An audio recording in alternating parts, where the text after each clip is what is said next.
Okay, we've got our new file, and we're going to start taking a look at what's going on here and what works.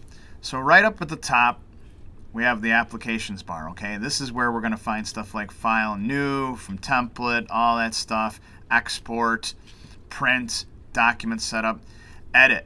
We're going to find cut, paste, copy, all the things that are going on here, objects, group, ungroup, shape, path, stuff like that, type, select, effects. Okay, remember I talked to you about the vector and raster effects? Here's illustration effects, and here's Photoshop effects. So any effects used in this bottom half will be raster based, all these will be vector based. View, all the outline, window, so all the different panels, and your help, okay? This area right here is your control panel. This is the most important part of the program because this is a part, the control panel, that is content sensitive. So depending on what you're in, right now we are on the direct selection tool. If I click on the selection tool, nothing changes. But if I change to the text tool and I click, it gives me all the information for my text tool: alignment, font, size, opacity, stroke, stuff like that. So we can change, every time we change this, it will do different things. So there's going to be some tools that'll do a lot, some tools that'll change very little. Okay. Over on the right hand side, you'll notice that by default, this screen set right now is my default Essentials work setting. So right out of the box, or right down from the download from Adobe, this is what you should be seeing. If you're not seeing what I'm seeing, you can go up underneath Windows and you can go to Workspace and you should go to Essentials. You can also reset Essentials. Here at Security Mutual, I have the wonderful pleasure of having two large flat screen monitors. I have a 27-inch and a 21-inch monitor right next to each other. They work as one big monitor. It's fantastic because in programs like Illustrator and Photoshop, there's so many panels that we're going to discuss and all the things that you can do. I like to be efficient and not very slow. I work my time very nicely. And a lot of these panels are a pain in the butt when they're closed like this, and they do it for the reason that some people do not have this two monitor setup, and they try to make screen estate work as well as it can. So there's things we're going to see, but if you don't have the two monitors, then we're all set. But I can go back to my two. I can also set a workspace, which is a fantastic thing, so that if anybody comes in here and moves any of my panels around while I'm not here, you know, oh, let me get on Eric's computer, I'll do this and that. And I don't like the way I have everything set the way I like it. I can go back and reset my workspace. But right now we're in Essentials. So let's take a look at what's going on here. These over here are your panels, and right now they are set up in icon view, which is the smallest view to save you the most screen estate. If you hover over any of the panels with your mouse, you will get the little tooltip guide that says, okay, swatches, brushes, symbols, so on and so forth.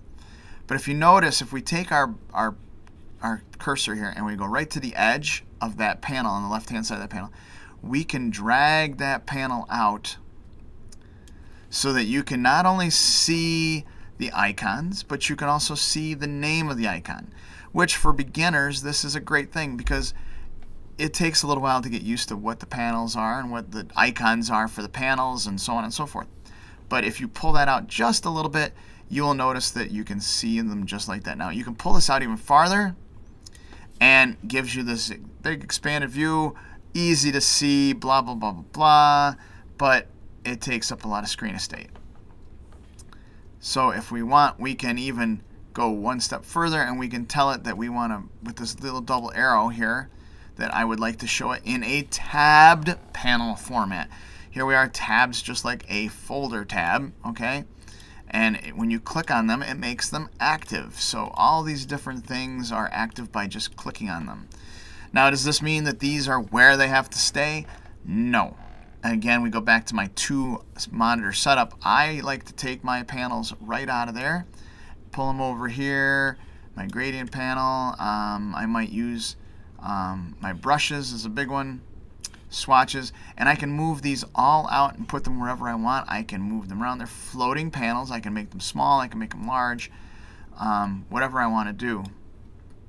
But none of this is permanent. So if I want to take the brushes panel and put it back in here, I can put it there until that turns blue. When that turns blue, it says, oh, I am going to dock that panel with these panels.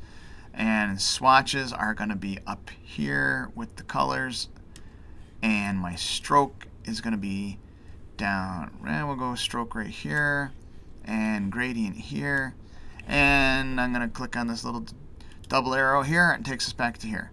So playing around with these panels, we can do what we want. Now, if I want to take this even another step further into the nice mode of saving some screen estate, when we're in this mode that just shows them like this and not the tab panels, when we click on one, it is called a spring-loaded panel, which will pop it out only for the time that we're working on it. So if I want to change my color and then click on the button again, it puts it away.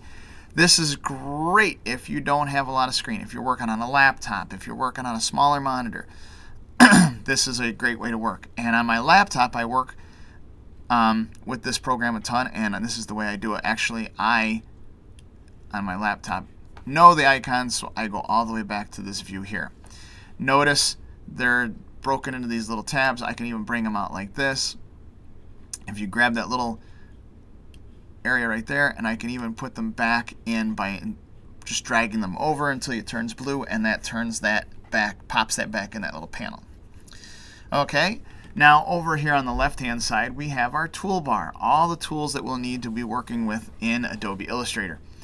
There's a little double arrow button up here also. If we click on that, for those people that are used to the 2-column wide toolbar, this is what you want to do, is you want to click on that arrow and push it over. But if you want to save the screen estate and go to a single line so you have that little more space, especially on a small laptop, this is a great way to do that. Okay.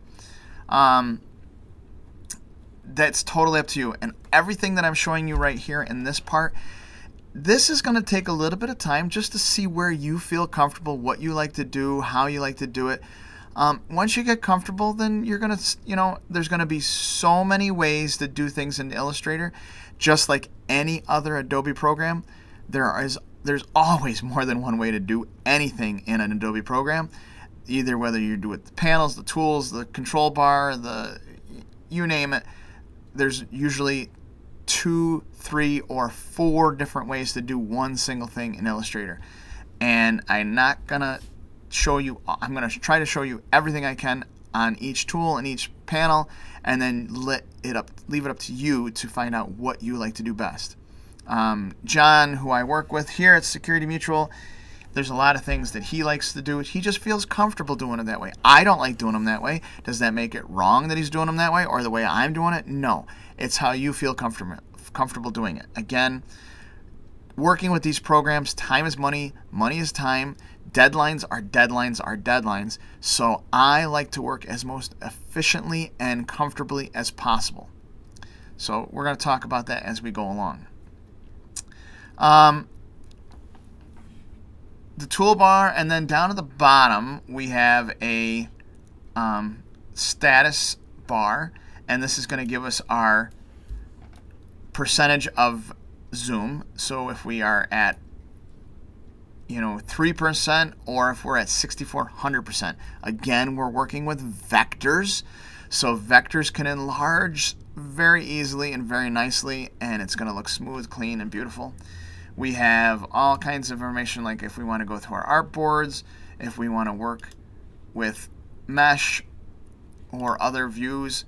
We also have the slide bars over here, which I showed just because they're there, but we're not going to use them. We're going to find other tools that are going to make things much, much better. Again, I am not going to push my opinions or views of how I like to do things on you, but there are certain things that just plain out work better. Toolbar over here on the side, I showed you that we can go single or double, but if you notice, they're broken into sections. There's like a little line here. We have the top section here, which are our selection tools. The next section right here are more of our creation tools. the fun, creative part of the program. Here are transform tools and what I like to call some of our miscellaneous tools down here, okay? Let's take a look at the toolbar a little bit further. And if you notice that some of the tools here, like the selection tool, there are 2 selection tools. We're going to talk more in depth about them in a moment. They might look a little funny or interesting to you. But notice under the direct selection tool, and again, just like the panels over here, if I hold my mouse over them, I will get a tooltip. Over here in the toolbar, if you're not sure if you're in the right tool, just hover your mouse there for a minute and we'll find out what it is, because it'll give the tooltip. But notice here on the selection tool, there is no little arrow in the bottom corner, neither with the magic wand or the lasso, but when we get to the pen tool there is, the type tool. Anytime you see that little arrow in the bottom right hand corner of a tool, that means that Adobe is trying to help you out, and they're going to save you a little space by putting another tool that goes directly with that tool right there. If you click and hold or click on that tool, and it will pop out the extra tools. Some tools have 2 tools underneath them. Some tools might have more than 2 tools. It all depends on which tool you're in. Like the type tool has many tools underneath it, but they're all type tools. If you also notice, if we go to like the pen tool here and we click, over on the side here is a little bar with a little arrow. If I click on that, that pulls that section of tools off on a little tear off menu or tear off panel that allows you to access all these tools very quickly and easily. Unlike the panels over here, if I move one of those panels out, it doesn't automatically go back in until I reset it or put it back or whatever. Here, if I close this tear off panel, go back over here, it's going to be there. It's always going to be there. But when you do a tear off, it's just a little helpful feature too. If you use them a lot, then you might want them out. But that's totally up to you. Okay, down in the bottom here of the toolbar, I want to talk quickly that this is vector program, right? We've talked about it a little bit in the very first video.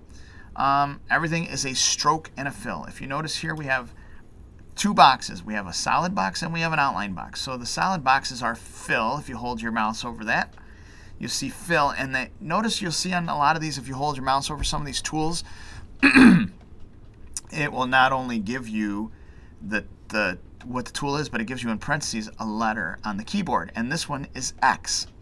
So if you want, you can hit X. And what X does is it swaps them back and forth. So stroke, fill, stroke, fill. The bottom square outline is your stroke. So everything has a stroke and a fill. Whatever of those 2 boxes is above the other one that means that that is what's active. So if I'm drawing a shape and I create the shape, I can look right down here at the bottom of my box, my toolbox, and I can notice that, well, if I want to fill it with a color, the top box of the 2 boxes down here happens to be my fill. So if I go to fill it with a color, it will fill it with whatever color I pick. If the box below it, the outline box, which is the stroke, is on top, when I fill and I go fill, all it's going to do is change my stroke. It won't change my fill because that is the top item and that's what's going to be active. Okay. Down below we have 3 different little buttons that also give us a little bit of, okay, we have a black stroke, black fill, we have gradient fill, and we have none. So we have setups that are right there that we can go ahead and use. So let's now that we've gone over some of the things that are going on here, let's jump into doing some more interface stuff in Photoshop. I mean, yeah, you're going to hear me say that a lot. I'm going to say Photoshop, I'm going to say Illustrator. I use all these programs all day long, so please bear with me if I accidentally call a program by the wrong name.